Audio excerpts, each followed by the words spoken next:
We should have taken a picture, but we were just No. too stressed. The beans were spilled. Yeah.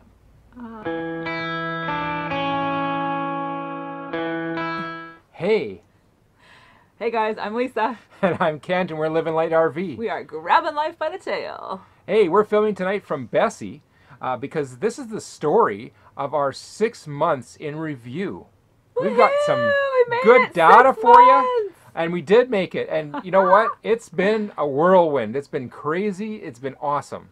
Super duper fun. So, in the background behind us, we actually have the Puget Sound Point Defiance Harbor. Yes. So, we will be putting a video out talking about Point Defiance Park and the zoo and all that fun stuff. So, be watching for that.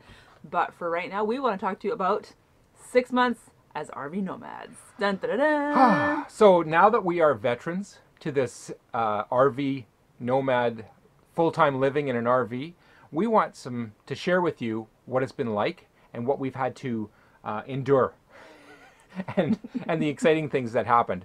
We've traveled since the 1st of October, 6,631 miles. What? That's crazy. 6,000, really? Like legit? It Yeah. says that? That's insane. That's like over 10,000 kilometers. 10,000 and a half Canadian kilometers. Yeah. Yeah. It's That's been insane. crazy. How many dollars have we spent on fuel? Fuel, we have spent $2,131 on fuel. Canadian dollars? US dollars. US dollars. Yeah. Okay. The highest price for fuel that we have spent was coming out of Nevada, coming into Arizona, and the ripoff station on the side of the road said, hey, if you want to buy fuel, you're going to pay a lot of money. And we had to stop anyways. We needed gas. I said to Kent, what was the name of that place that we paid all the money for gas? He goes, the ripoff place. We don't even know the name of it. But I only put $20 in, Just and it enough didn't give to us get us. much, Yeah. but it's all we needed. yeah, exactly. The cheapest place, Phoenix, Arizona. Okay. Yay, Phoenix. Most of the places in Arizona were excellent for price. Yeah, and how much was that cheapest one? That Do you was remember? $245.9, Yeah. and we So- filled it up. Yay for Phoenix. We also got our couch in Phoenix. Yes, we did. Oh, we forgot to put that in the maintenance number. Oh, we didn't. We don't need to put it in the maintenance number. That's improvements. So speaking of maintenance, how Yes. much have we spent on maintenance for the RV in the 6 months that we've been on the road? It So should be this on. does not count as our renovations. No. It does not include our couch or that kind of stuff, but just mostly vehicle maintenance. Okay, and where would that number be? Oh yeah, $855. Now, 800 of that Canadian dollars is tires. The 4 tires on the back. We also put wiper blades on, and we needed to at Seaside buy some brake fluid, and we put 2 of the broken springs that were in our outside door, so that the outside door latch wouldn't even go back up to where it's supposed to be, so it would actually open while we were driving if it wasn't locked. Driving down the road, it's like, That was oh, great. right, lock The door's door. open. Can you please close that again? But don't like walk to it because you fall right Yeah, out. don't fall out either. So that was awesome. And the 2 springs, they cost like about $1.95. And then there's one more thing. Hold the book, please. Oh, holding the book. Yeah, this is the important thing because we did have a bit of water leaking at the windshield area. So Our it was kind of windshield- leaking down from the Yeah. top here. Our windshield does not have a very good seal around it. It is an old installation. So pick up a can of this. This is Flex Seal Clear. You can get that at Walmart. You can get it in black, you can get it in white, but you can also get it in clear. This was $12.95 as seen on TV. We're not sponsored by No, Flex we're not. Seal. And it works. I got 2 different applications all around. I masked off and sprayed, and it's been great. Awesome. It has been great. Alrighty, moving right along. Go ahead. I always wanted to know how much it costs to do laundry at a laundromat because I never did that in my Sticks and Bricks house.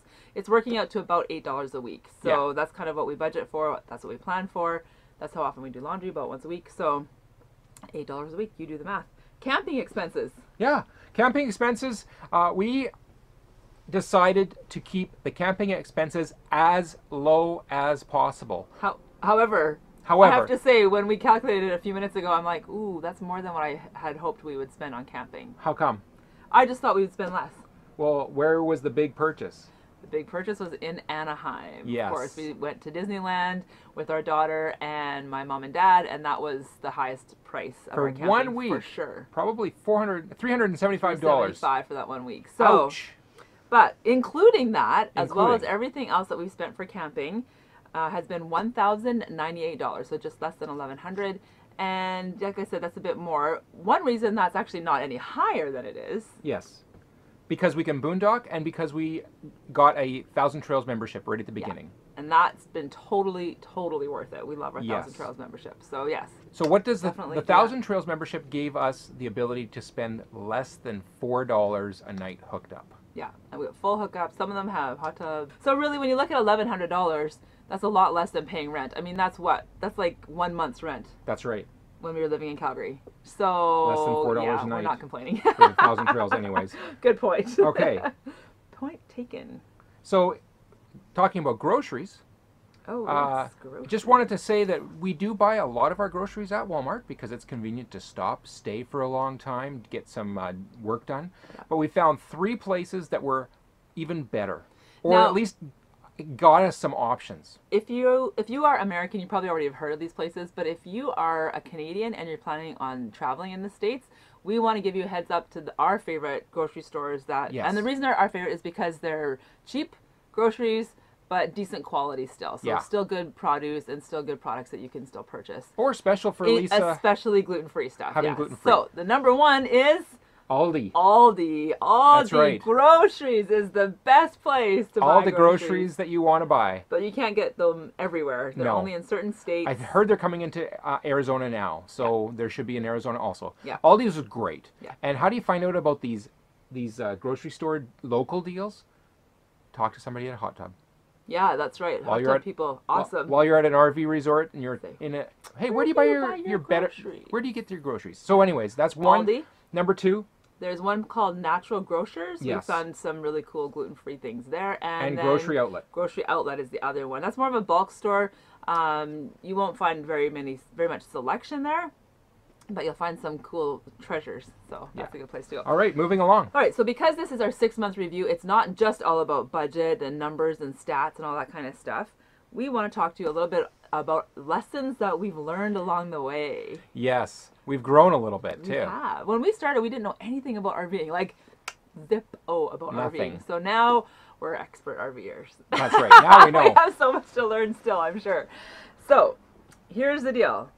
Number one lesson learned, do not arrive at your campground at night, That's right. which goes hand in glove with no driving at night. So We don't like to drive Bessie at night. First of all, because your field of vision is less, Yeah. and your stopping distance hasn't changed. yeah, So if something happens really close to the rig, you don't have the options of stopping it's not well. safe. So you want to have better visibility for that, Yeah, for driving. exactly. So that's one reason why we want to only drive it in the daytime. yeah. So that's it. So we try and get to a campground sometime around between 2 and 4 p.m. Just so we can still have lots of daylight, get a good spot, all that kind of stuff. So another lesson learned is be patient. If you don't take that breath and say, hey guys, I'm going to be patient, things will not go well.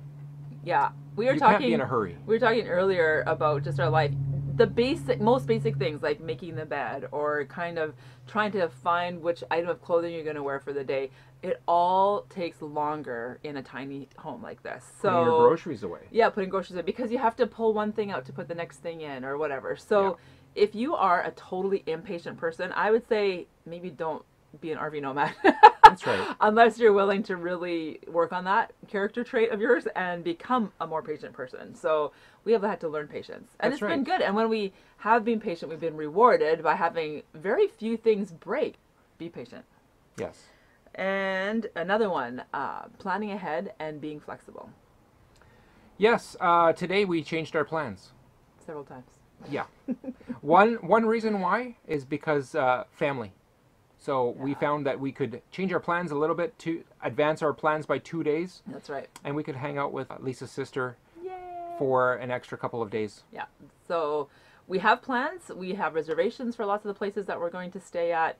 And, well, Grand Canyon was a perfect example of having a plan and saying, whoa, we're going to just change that really faster because we have a new plan. So planning ahead is important so that it takes a lot of stress out of the life, and out of lifestyle, as well as being willing to go and change those plans. Oh, how many miles per gallon did we get? We got about 9 miles a gallon. I think the best on average, it was higher than 9. No, 9.8 or 9.08 actually. 9.08, on average. Okay. Yeah. That was the last time we checked. Yeah. Okay. So I could check right now if you want. No. Anyway. All right. Another lesson learned is being from Canada, our credit cards and bank cards don't always work at every machine. That's right. It's like... What? That's so crazy. It's like it's banking. It should all work the same. It does not. That's right. You get to California and all of a sudden, hey, this isn't working. It was working in the same chain just in Oregon or in Washington, but not here. Why? Yeah. There's no answer. Oh, it seems so random. It's like it's not even a certain store chain. It's not a certain state. It's just totally random. So carry cash. That's our only advice. And not a lot. Or maybe just a more. prepaid Visa card or something that will work no matter where you are. So and tip, don't rely on your Canadian cards. Big tip, you can get a good discount on fuel if you're paying cash in a lot of places. Yes, so it'll be 10 cents less per gallon, those kinds of things. Yeah, so that's definitely a good tip for sure. All right, another big question. What would we do differently? Ooh, we would travel slower. Yep. Slower. Yeah. Definitely we would travel slower. Don't be in a hurry, especially if this is your lifestyle. I guess if you are going full-time RV for 6 months or for a year and you have all these places you want to see, that's one thing. But we are planning on doing this for the long haul. We're in it for the long haul. So, or if you lived in Washington and had to get to Louisiana. Yeah, exactly. That would be just crazy. Who does that in 10 days? Nobody except, Diary of a Family. Yes, they had to do that. They did. They didn't really have much of a choice. Yeah, anyway, they did it. Just Check out their video. It's crazy, you guys. They travel, I think he said like almost 3,000 miles. They put a lot of stickers on their map. Yeah, they did. Good job, guys. You survived. Anyway, if you're going to be doing this full-time RV life and you're going to be doing it long-term, slow down, don't be in a hurry. We heard this advice before we started, but we didn't take it. We should have gone less distance, covered less ground, and just enjoyed more of the places that we were staying. And try, if you can, try not to park in an RV park, hook up, get everything set up, and then leave the next morning. That's a lot of work to just be on the road ongoing. Yeah, exactly. Go ahead. Expectations versus reality. Ooh, this is a fun game. That is. Go ahead. All right. First of all, the expectation for the weather is that as Canadian snowbirds, we wanted to leave the Canadian winter and go where it was nice and warm.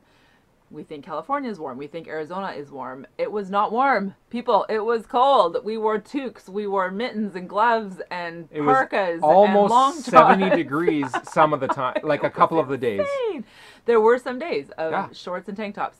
Most of this whole 6 months has been cold weather. So didn't someone tell you that you didn't have to bring any winter gear? Oh, my poor mom. She's like, oh, Lisa, it'll be fine. You won't even need your parka or your toque. You'll be fine. It'll be warm. Because we did it last year. She did last year. And you didn't need and any winter clothes. It was warm. So she only was going by her experience. Yes. She actually apologized. Yeah, I'm sorry. She says, I had no idea it was be this cold. I know it's been an unusually cold season. We understand that. But our advice would be bring winter stuff just in case it's... Bring enough. And we're not talking minus 40 below kind of weather. We're just talking like it's cold enough that you want to have a toque on. Comfortable. Yeah. What about setup and takedown? Setup and takedown was easier than I expected. Okay. We drive into a parking spot. We see if it's level. We adjust, and we're basically set up. All I have to do is go and check the power. The one thing I would say is I got a meter to measure if the pedestal power is set up correctly or if it's actually set up wrong, which means I don't want to plug into it. That's been super helpful. And I plug that in. If it goes green, I'm ready to go. Yeah. Plug in, turn the switch, power's on, set up the water, you're good, and then set up the black line, and you're done. Yeah, so that's been easier than we thought it would be. Yeah. What about having no towed? A towed is a vehicle that you tow behind your motorhome. We managed. We don't have one. We managed. We said, hey, we're traveling from here to here. Let's stop there, get all of our supplies. Let's stop there, do all of our exploring, and get back to the campsite, to the next location. Or, you know what? A couple of times we did a breakdown, got supplies, and came back. What do you mean a breakdown? You break down camp. Yeah. Leave a few belongings so that nobody takes your spot. And then you come back 7 hours later and reset up. Yeah, exactly. So I would have to say, if you're planning on doing this lifestyle and you don't have a tow vehicle, don't sweat it. Just plan ahead. It's a little more work. It's less convenient, but it totally can be done. Totally. Totally. Totally can be done. Totally can be done. Okay, another expectation versus reality is... things breaking down. Breaking. When we did a bunch of research on this before we started our full-time RV life, we heard that RVs break all the time and that you just have to get used to that idea that stuff breaks all the time. Handles break, door cupboards break. Yeah. You know what? Maybe they do break more, but we just don't notice it because we take care of it. Like, we actually put in a lot of extra hardware into the cupboards every time they get loose. Yeah, that's true. I was just going to say, I feel like the reality is things don't break in an RV. Really, we haven't had that many things to repair or fix. But you know what? Now that you're saying it, it could just be that we fixed it right away without really freaking out about it. So you put you fix a hinge, or you fix a door spring, or you whatever. But a lot of our stuff... Spray a leak in the ceiling. Flex Seal. Ta-da! You need that. And don't forget, this is a 25-year-old motorhome, so it's tried and true.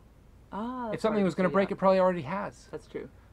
But everything seems to work, and we're good. I'm just going to say my reality is that I don't feel like we're living in a rig that's breaking down all the time. Yes. All right. Another expectation versus reality is homesickness. People were cautioning us that we would really miss our kids and our family and our friends. And while we do miss them, we stay in touch. We don't pine after them. I don't feel at all homesick. And I think the reason is because this is our home. Yeah.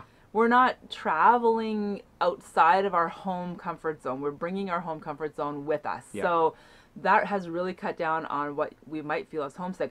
There's no other place for us to go home to. Right. Like, we don't have another building or a location or a neighborhood that would be home for us. This is home. Or a shed. Yeah, like or nothing. A storage locker. Nothing. Like no storage. We do stay in touch. We phone our kids. We chat quite often with them on the phone. Social media stuff with our friends. And yeah, it's been actually better than I thought it would be. Guys, thank you so much for watching our video on our 6-month review. Hope you liked it. Yeah. We sure had fun reminiscing and putting the numbers together and remembering the last 6 months. Is the honeymoon over? No, it's not over. I still feel like this is like total party time. We're still playing house. That's right. We're liking it. Anyway, if you guys have any questions as far as our 6-month experience that we didn't address in this video, go ahead and leave it in the comments below, and we will address those either in the comments or in a future video. Probably just in the comments. I'll just answer you. I love chatting with you guys. It is so much fun. When someone leaves a comment, either one or the other of us will read the comment and say, hey, so-and-so said such and such, and we're just like, that's so great, and then I get to it and answer them. You guys, it's so much fun having this community. You guys are great. We love it. We love being part of your life. We love that you're part of our life, so thank you so much for subscribing and being part of our life. Awesome. There you go. Did we see the fairy come in? Not yet. Can you see the fairy? Look. Move. Oh. Move. Move over. Can you see it? There's the fairy. Ta-da! Point Defiance fairy. You probably did see it come in. Great. Anyway, you guys, thank you so much for watching. If you like this video, go ahead and give it a thumbs up. And if you haven't done so already, please go ahead and hit that subscribe button below. It's free. It doesn't cost anything, and it really does help our channel so that we can put out more content more often. We are hoping to get some better equipment, so that's going to be exciting. And yeah, and hit that bell icon so that you can be notified whenever we put out a new video. And we're trying to put out videos twice a week now, so hopefully we can keep up that schedule. But we'll always do a Thursday video. Yes. You can count on that. So. That's the benchmark. Yeah. Thanks for watching, you guys, and we will see you next week.